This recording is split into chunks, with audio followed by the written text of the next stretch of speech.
I'm Oliver North for Freedom Alliance.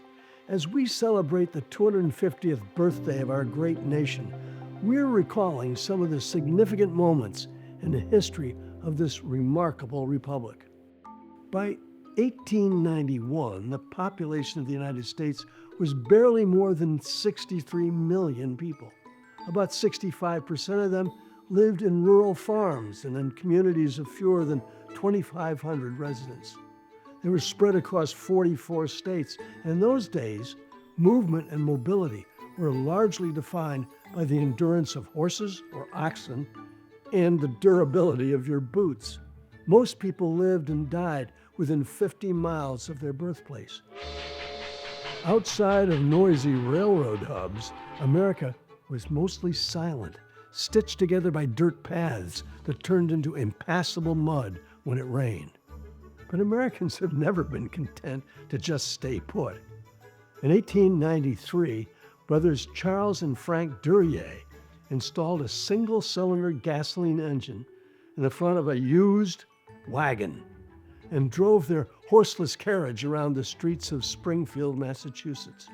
It was noisy, smoked, was a buggy with a loud spitting engine. And for the next decade, these early automobiles were toys for the wealthy.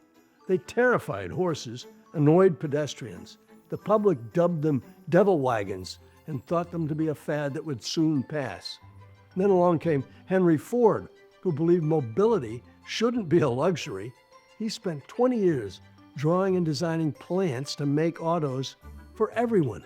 Ford's radical idea wasn't the car itself, it was the desire to build a car for the great multitude. With the Model T, he gave us a machine tough enough to conquer mud, but his true genius was the assembly line. By 1913, he'd slashed chassis assembly time from 12 hours to just 93 minutes. Ford didn't just build cars, he built a middle class of Americans.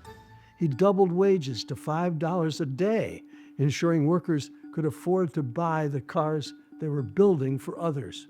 Early Ford cars were always available in only one size, shape, and color. Other American inventors made the automobile even better.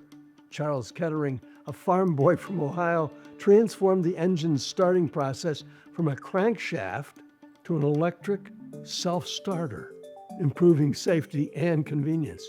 In 1903, Mary Anderson invented the windshield wiper after watching a streetcar driver in New York City, struggling to see through the sleet.